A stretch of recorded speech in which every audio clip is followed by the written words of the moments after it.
10分でわかる甲州征伐。9、勝頼本隊は天目山で滝川隊と対峙しました。勝頼本隊40に対し、滝川隊は4000。勝敗は決しているようなものですが、勝頼とその将たちは滝川隊と戦います。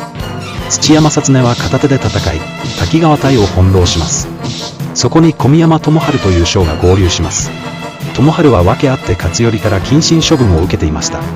ところがお家のピンチということで、駆けつけてきたのです。正常と智春は奮戦し、見事な最後を遂げました。